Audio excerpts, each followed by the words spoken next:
Yo la team, j'espère que vous allez bien. Alors ça fait longtemps qu'on a fait une vidéo, hein. Ça fait des lustres, hein, ça fait peut-être 2 mois. Donc vous imaginez bien qu'en 2 mois, il y a énormément de choses qui se sont passées. Et je me suis promis de faire cette vidéo aujourd'hui, même si je procrastinais beaucoup pour la faire. Les derniers mois ont été très difficiles. Je pense que c'était, ou c'est toujours, parce que je suis toujours à l'intérieur. Même si je suis déjà en train de sortir, c'était la phase de ma vie la plus difficile, la plus éprouvante pour l'instant, parce que je sais qu'il y en aura encore des pires. Parce qu'effectivement, plus tu évolues, plus tu as des problèmes qui sont au niveau du niveau dans lequel tu es. Et donc, l'idée pour moi, c'est au lieu de vous faire un partage d'expérience par rapport à tout ce que j'ai pu vivre durant ces 2 derniers mois. Alors, la dernière vidéo, je pense bien, si mes souvenirs sont bons, parce que je ne regarde pas souvent les vidéos, là, quand ça termine et tout, je passe à autre chose. Donc, dans la dernière vidéo, je pense que je vous ai expliqué que j'étais en train de remonter, hein. J'étais déjà un truc comme 900 000, un truc comme ça. Ouais. En tout cas, j'étais dans une bonne phase. Genre, la dernière vidéo, j'étais vraiment dans une bonne phase où j'étais en train de repartir en pote aussi, hein. Alors, qu'est-ce qui s'est passé? C'est que j'ai un collaborateur, ok, qui m'a emmené un client qui voulait faire des transactions en crypto-monnaie. Donc, c'était un Chinois, entre guillemets, qui voulait échanger ses francs CFA contre des crypto-monnaies pour payer ses employés. Du moins, c'est ce qu'il disait, c'est ce qu'il prétendait. Alors, le collaborateur en question s'appelle Sony. Et donc, lorsque on a fait la transaction au final. Sony, le collaborateur chinois en question, a dit qu'il envoyait ses employés avec son argent pour faire la transaction. C'était une transaction de 10 millions à la base. À la base même, c'était 30 millions. Mais après, il a prétendu qu'il avait perdu son téléphone et tout et tout. Et donc, c'est un de ses frères qui est venu avec une transaction de 10 millions. Et après, au final, les 10 millions en question, quand on est arrivé sur place, ils n'avaient pas 10 millions, ils n'avaient que 6 millions 500 000. Non, c'était 6 millions, je pense. Et donc, au final, on a fait une transaction de 6 millions. Donc, mon collaborateur Sony, il parle chinois. Moi, je ne parle pas chinois. Donc, lorsqu'il y a eu, ils étaient en train de discuter en langue et en large. Moi, je ne comprenais pas grand-chose. Moi, je faisais juste confiance à Sony parce que Sony, c'est quelqu'un avec qui on a fait des conférences. Vous vous rappelez la conférence qu'on a fait autour de l'investissement en Chine, là, entrepreneur avec la Chine. C'était avec justement ce collaborateur Sony, là, et puis d'autres collaborateurs. Du coup, j'ai une certaine confiance. Donc, je me suis dit que bon, vu qu'il m'a rassuré qu'il connaissait le chinois et que ben, il savait même où étaient les bureaux de ce chinois-là, il n'y aurait pas de problème.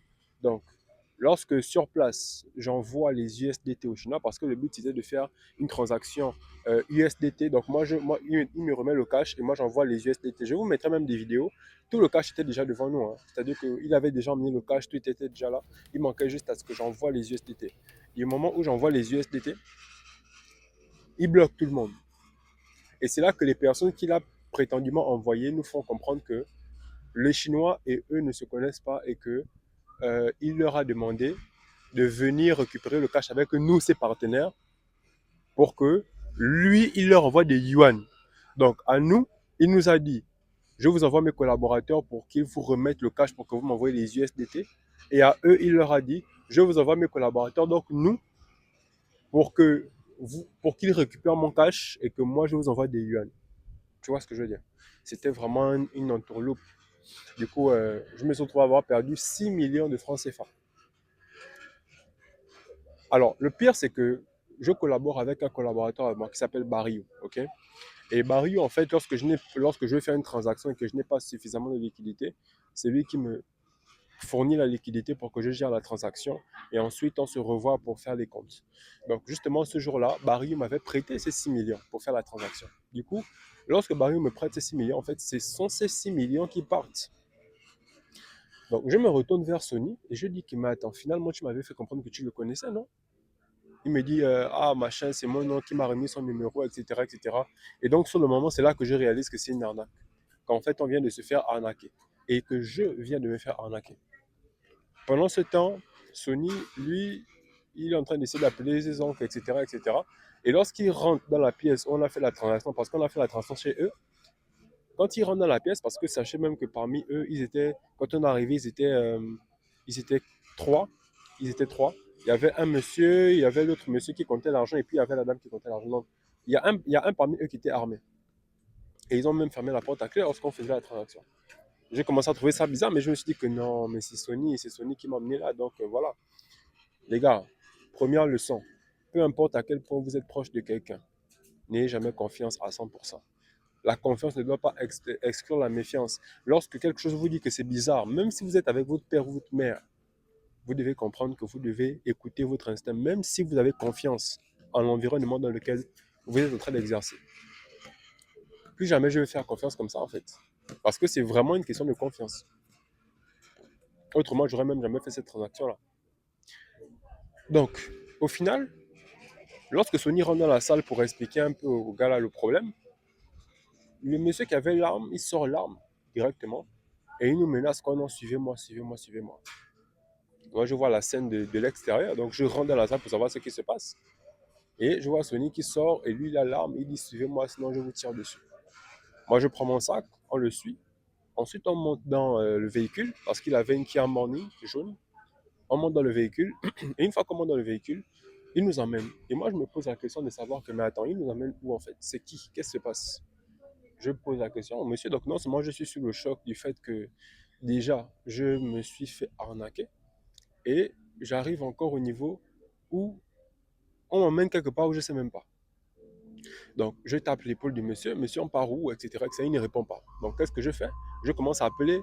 Je commence à appeler. Et lorsque j'appelle, il me dit non, remets-moi ton téléphone. Moi, j'étais genre, lui, il était dans le siège, sur le siège avant. Moi, j'étais sur le siège arrière et Sony était à côté. Donc, moi, je dis, je remets mon téléphone. Je ne sais pas, mais vous-même, les gars, je ne sais pas pourquoi on t'emmène. Je ne sais pas qui t'emmène. Quand un policier t'emmène, il est censé se présenter et te dire pourquoi il t'emmène quelque part. Ça n'a pas été fait. Donc, je n'ai pas vu une justification pour que quelqu'un m'emmène quelque part alors que je ne sais pas. Donc, lorsque le feu est devenu rouge, la voiture s'est arrêtée. Je suis descendu du véhicule. Il voulait me menacer que non, sinon je te tire dessus. Je me suis dit que là, on meurt, quoi. Je suis descendu du véhicule, je suis parti. Donc, Sony, lui, il est resté là-bas. Et donc, c'est là qu'on a commencé à appeler les proches, etc., etc., etc.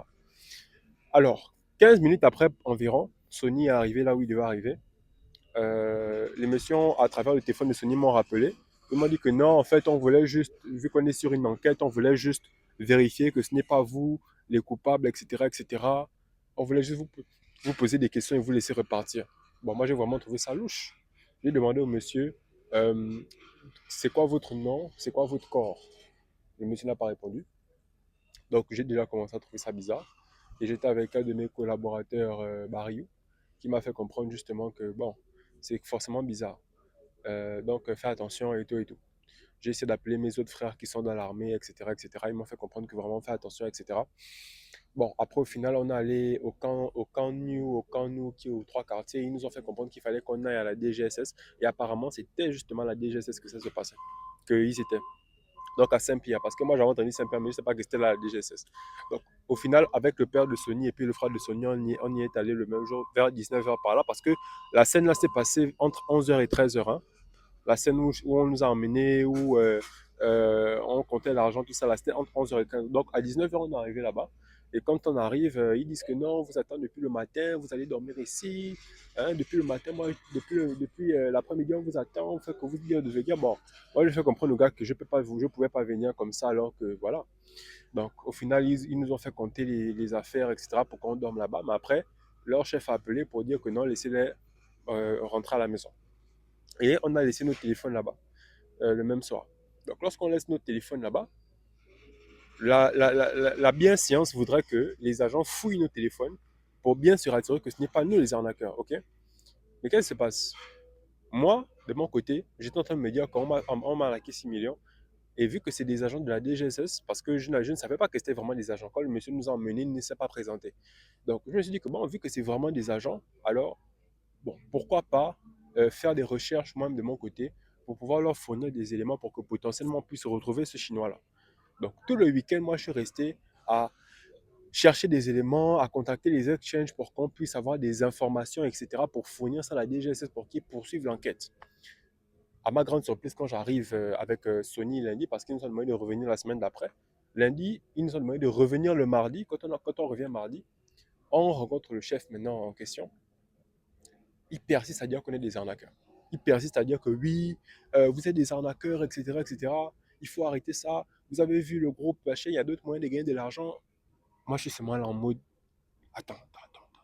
Sérieusement, même quand j'essaie de parler, d'expliquer que à quel moment vous avez nos téléphones, vous avez fouillé nos téléphones, à quel moment on est des arnaqueurs alors que dans nos téléphones, vous auriez pu. Ils n'ont même pas fouillé les téléphones, hein, les gars. Ça veut dire qu'ils ont gardé les téléphones pendant 5 jours. Ils n'ont même pas fouillé les téléphones.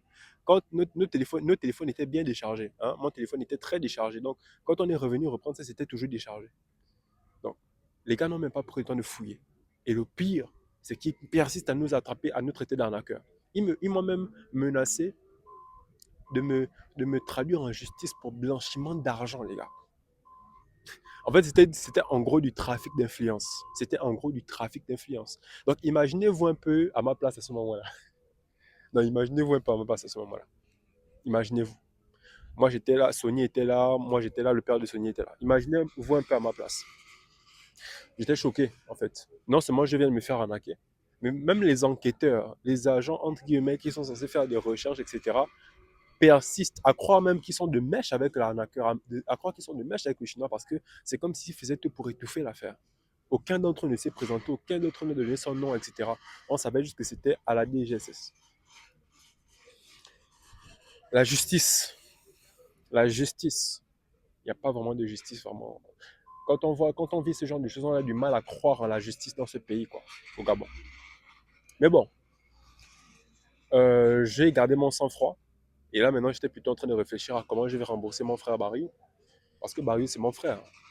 Après cette, après cette histoire-là, vraiment, je vous assure que j'ai vu que Barry, c'était vraiment. Donc, lorsqu'on est sorti de là, ok, on est sorti de la DGSS, j'étais maintenant en train de discuter avec Sony que bon, quelles seront les modalités de remboursement. Parce que c'est à cause de toi que je perds mon argent. Alors Sony me fait comprendre que bon, là, euh, parce que dites-vous bien que tout le gain que j'avais là, tout est parti. Même, en tout cas, je vais vous expliquer. Donc Sony me dit que non, là, c'est peut-être à la fin du mois. Donc là on parle d'une affaire qui s'est passée en mai-juin. En mai. Mai-juin. Donc ça fait là 2 mois. Hein. Donc en mai, je pense en mai. Un truc comme en mai, comme ça. Donc Sony me dit que ouais, on va te rembourser d'ici la fin du mois. D'ici la fin du mois, j'ai une cliente qui va venir avec un machin qui me donne 1 million, etc. Je vais commencer à t'avancer quelque chose. Les gars, jusqu'aujourd'hui, je n'ai même pas eu 100 francs. Jusqu'aujourd'hui. Aujourd'hui, on est le 17, le 19, le 18 juillet. Voilà. Le 18 juillet. Donc jusqu'aujourd'hui, je n'ai rien eu. Alors, j'ai dit ok, j'accepte d'attendre. Et maintenant, de côté de Barrio, j'ai dit à Barrio que, ah bro, moi je vais faire de mon possible pour t'aider parce que, pour t'avancer. Parce que dans mon compte crypto, j'avais 2000 $ et j'avais encore 1 million en cash. Donc, qu'est-ce que j'ai fait? J'ai voulu vraiment faire tout le possible pour rembourser Barrio le plus vite possible. Et à ce moment-là, il y avait une opportunité avec Donald Trump parce que Donald Trump avait en tout cas mis en place des news et tout et tout. Et je savais que le marché devait exploser. Non, mais suivez bien ce que je vais dire, les gars. Je prends les 2000 $, je commence à mettre ça en trade. Non, c'était 1500 $. Je passe de 1500 $ à 3000 $. Plus les 1 million que j'ai. Je me dis que ouais. Parce que là, le trade n'avait pas encore commencé. La bonne opportunité de trading était en train d'arriver. C'était un truc comme le 20, le 23 mai ou le 22 mai, comme ça, Donald Trump devait avoir une réunion avec les gens qui possèdent son token, le Trump. Donc, je savais que ça devait péter, en fait, à cette date-là. Mais les gars, les premiers 3000 $ que j'avais, où je suis monté à 3000 $, j'ai quitté de 1500 à 3000 $, j'ai tout perdu. Bim! Quand j'ai tout perdu de ça, parce que je m'attendais à ce que ces 3000 $ là, je puisse les exploser, les faire exploser avec la news de Trump pour rembourser Barrio. Donc, les 1 million que j'avais en cash, j'ai mis ça en crypto. Je me suis encore relancé, j'ai fait passer les 1 million là, parce que 1 million, ça fait dans les 2000 $. J'ai réussi à faire passer les 1 million là à 4000 $. Et là, on était directement le jour J même de la news de Trump, les gars. Je ne sais pas ce qui m'a pris. Au lieu d'acheter le marché, j'ai shorté le marché. Et comme je l'avais prévu, le marché a pété. C'est-à-dire que le marché a tellement pété que déjà, moi, je me suis fait liquider parce que le marché était à. Le token Trump était à 10 $. OK? Il était à 10 $. Non, il était à 12 $. À 11 $. Il était à 11 $. Et donc, quand il a chuté, il est descendu à 10 500 $. Et après, il est remonté à 11 $. Et quand il est remonté à 11 $, moi, je m'attendais à ce qu'il redescende encore avant de repartir plus haut. Donc, j'ai shorté le marché. Quand j'ai shorté le marché, les gars, poup, le Trump est quitté de 11 $ à 16 $. Et avec 4000 $, les gars, avec ma position de 4000 $ sur ce trade-là, je ne me faisais pas moins de 15 000 $. si j'avais respecté mon plan. Et j'ai remboursé Barrio. Mais quand le marché a pété, j'ai tout perdu. Imaginez-vous un peu à ma place à ce moment-là. Genre, tu te retrouves avec une position, un trade que tu étais sûr de valider. Et tu avais un capital prêt pour le faire. Tu avais perdu déjà de l'argent, mais tu avais réussi à trouver une stratégie pour réussir à. Imaginez-vous un peu à ma place à ce moment-là. Je me suis d'abord allongé, les gars. Je me suis d'abord allongé. Je me suis d'abord allongé. J'ai conspiré. J'ai appelé Barrio, j'ai dit que, gars, là, je lui ai envoyé la capture d'écran, j'ai dit que, bro, là, c'est fort. Moi, je m'attendais même à ce que Barrio se fâche et tout ça, mais il m'a dit que, ah, en tout cas. Mais j'avais mal au cœur, les gars. J'avais mal. J'avais mal. Et c'est là que je me suis rendu compte également que, parce que 2 semaines étaient déjà en train de passer, on était déjà presque à la fin du mois. Je discutais avec le frère de Sony. Le frère de Sony me disait que oui, on va te rembourser, etc., etc. Quand la date finalement d'échéance est arrivée, ils ont encore repoussé cette date d'échéance-là. Donc là, j'étais en train de me dire que ah, il faut que je rembourse Barrio, mais lui là aussi, Sony là-bas ne m'a même pas donné 100 francs pour que je puisse déjà commencer à avancer un truc. Donc j'ai compris que Sony, je ne l'avais pas compté sur ça. J'ai compris que je ne devais même pas un peu compter sur ce que Sony allait donner. Et que par contre, il fallait que je réfléchisse à porter plainte parce que littéralement, la position dans laquelle Sony était me montrait clairement qu'il n'avait pas vraiment une intention forte de rembourser. Et jusqu'à présent, son comportement actuel me confirme ça. Donc je me suis dit que, ah, vu que le DG de la DGSS m'a menacé de m'inculper de blanchiment d'argent, ce qui est totalement faux. Et on sait bien que les agents de la DGSS, parfois, ils n'ont même pas besoin que tu fasses, que tu sois malhonnête pour t'inculper. Parfois, eux-mêmes, ils te créent des motifs. Donc, je me suis dit que bon, pour mettre toutes les chances de mon côté, pour éviter tout ça, pour que je puisse porter plainte à Sony de façon à ce que je sois suffisamment couvert, il faut que je me mette en règle juridiquement vraiment à fond. Et c'est là que j'ai commencé à faire mes démarches administratives. Donc, j'ai commencé à faire ma démarche au niveau du ministère de l'enseignement professionnel. Donc, les gars, aujourd'hui, la formation Crypto d'Afrique est reconnue par l'enseignement professionnel et Crypto Afrique Future est reconnue comme organisme de formation professionnelle au Gabon. Donc, tout ça, c'est parce que justement, motivé par le fait de vouloir me formaliser pour éviter qu'on puisse encore me menacer de cette façon, je suis reparti, justement. Le fait d'avoir perdu tout cet argent m'a donné la diaque parce que je n'avais pas d'autre choix que d'aller vers les institutions pour essayer de me réglementer. Donc, je suis allé à l'ANPI, j'ai déposé mon dossier. Parce qu'à l'ANPI, quand je suis allé, ils ont rejeté mon dossier. Ils ont dit que pour que mon dossier passe, il fallait que j'ai le document de la formation professionnelle. Donc, j'ai eu le document de la formation professionnelle que je vais vous afficher certainement là. Et grâce à ça, justement, j'ai pu relancer la procédure. Et là, normalement, c'est censé sortir d'ici là. Je ne sais pas quand ça va sortir, mais quand ça va sortir, même si ça sort demain ou après-demain, je vais sortir une vidéo. Parce que c'est vraiment, ça va être un pétage de shampoo parce que c'est pas facile de faire une procédure de formalisation avec un domaine comme les crypto-monnaies. Un domaine qui est assez méconnu, assez diabolisé, etc. Au niveau du Crypto Lead d'Afrique, les apprenants de la quatrième édition ne sont pas vraiment très motivés, très disciplinés. Bon, c'est pas qu'ils ne sont pas motivés, mais beaucoup disent qu'ils ont des occupations, etc., etc. Donc, c'est un peu compliqué de suivre vraiment avec eux la formation de A à Z. Il y en a beaucoup qui n'ont pas bien suivi. La formation est terminée, mais là, on va devoir mettre en place une semaine de rattrapage pour qu'ils puissent justement se rattraper. Donc, je suis vraiment dans une démarche en ce moment du moins lorsque ce problème-là est arrivé, je me suis dit que le seul moyen pour que je puisse rembourser Mario, c'est de vraiment essayer de me formaliser et aller chercher des partenariats institutionnels.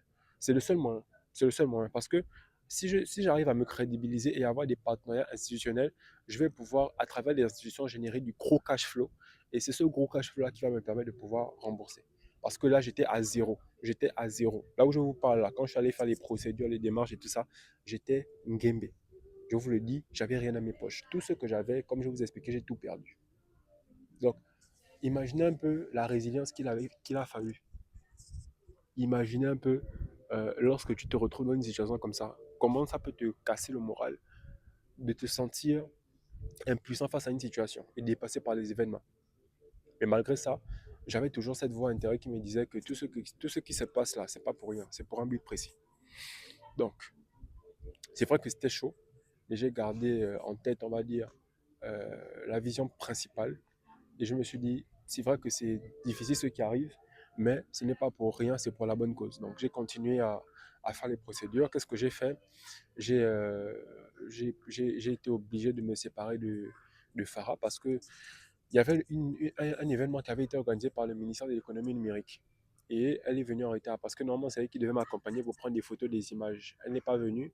Elle m'a dit qu'elle avait tel problème, mais moi je ne refuse pas que tu aies un problème. Mais lorsque tu as un problème, prends au moins le temps de prévenir que tu ne pourras pas venir pour que je demande à quelqu'un d'autre de venir. Mais ce n'est pas à l'instant T, la réunion c'est dans 15 minutes que tu me dis que tu ne peux pas venir parce que tu as un problème. Ça n'a pas de sens. Je ne sais pas si vous voyez ce que je veux dire. Donc j'ai dû la virer parce que c'est pas la première fois qu'elle fait un truc du genre.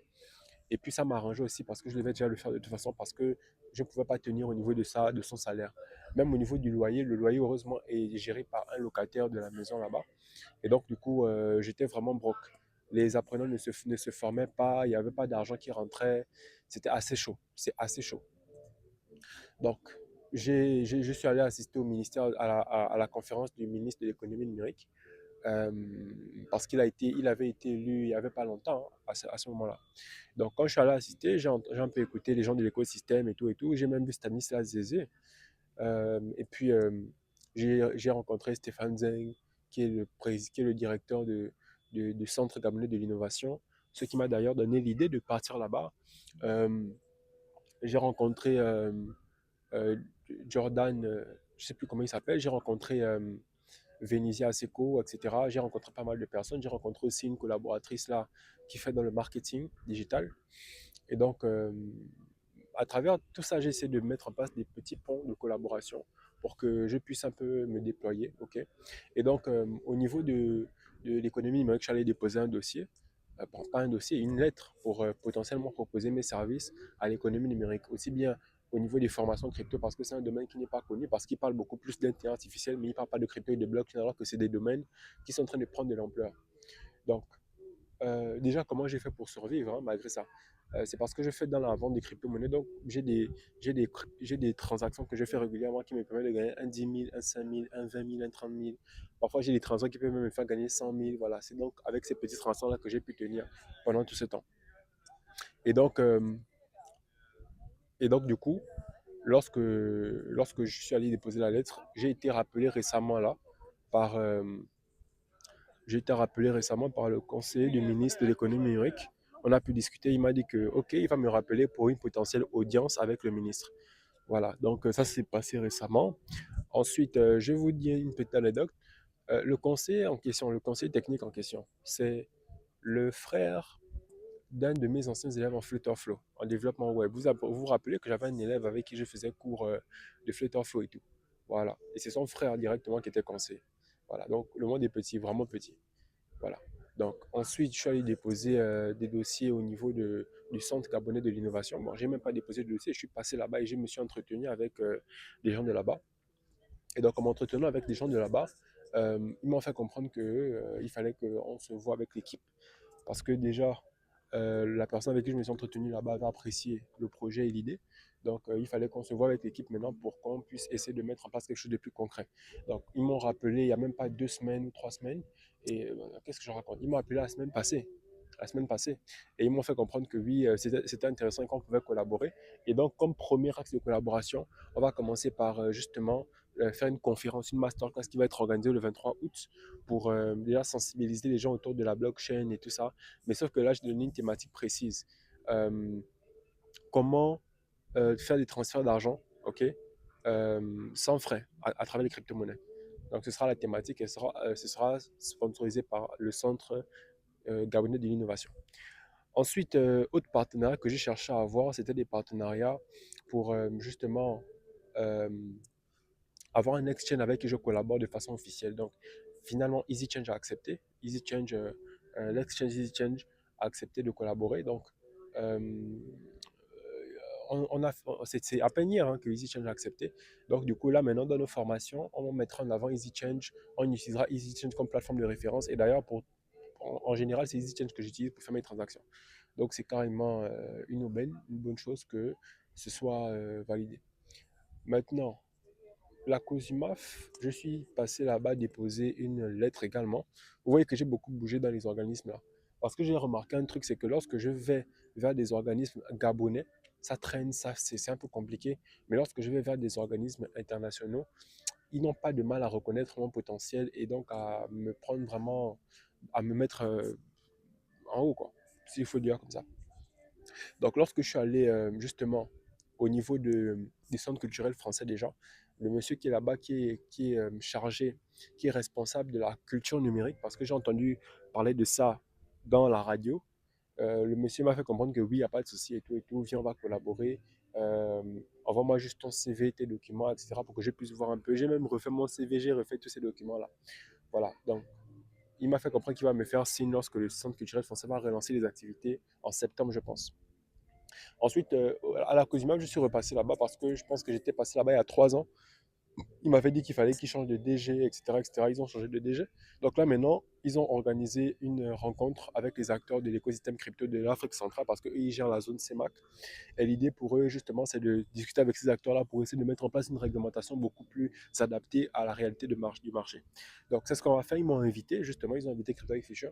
Donc, on sera là-bas avec le CEO de Easy Change et mon équipe pour essayer de proposer aux régulateurs des réglementations beaucoup plus adaptées aux réalités du marché. Et au-delà de ça, on a également fait un 360 degrés sur la manière dont on conçoit Cryptofic Future parce que effectivement, je pense que, comme je disais tantôt, rien n'arrive par hasard.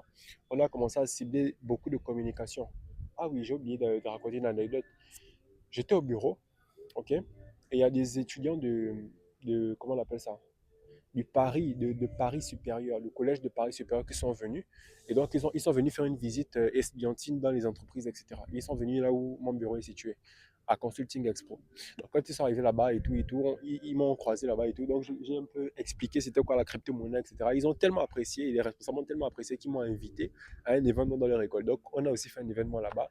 Il y a tellement de choses qui se sont passées, quoi. Donc là, je vous fais un petit ramassé, un petit condensé, mais il y a tellement de choses qui se sont passées, je vous assure. Parce que j'ai beaucoup bougé, beaucoup bougé.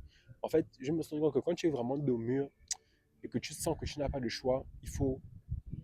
Et puis, en fait, ton corps, ton être, ton esprit, ton corps te dit aussi, fais, et puis tu le fais, quoi. Alors, il y a aussi le point selon lequel on a dû changer à 360 degrés la manière dont on se conçoit, dont on se perçoit. Crypto Afrique Future aujourd'hui a vraiment fait le Crypto Lead d'Afrique sa formation phare, sa formation principale, parce que le but c'était de former des experts. Et j'avais complètement perdu de vue l'objectif principal, c'est que ce n'est pas tout le monde qui veut devenir expert. Il y a des gens qui veulent être experts, mais il y a des gens aussi qui veulent avoir des compétences spécifiques dans le domaine. Donc, récemment, j'ai pris conscience de ça parce que j'ai suivi une vidéo de Oussama Hamar où il disait, c'était pas Oussama Hamar, c'était Moubesh, en tout cas Moubesh quelque chose, j'ai oublié son nom. En tout cas, c'est un entrepreneur français, le fondateur de Lemlist. Ok. Et il a sorti une vidéo qui m'a réveillé. Ok, qui m'a réveillé. Il a dit, dans le monde du business, il y a 3 types de business. Ok. Il y a 3 types de concevoir le business et surtout quand tu veux trouver ton product market fit.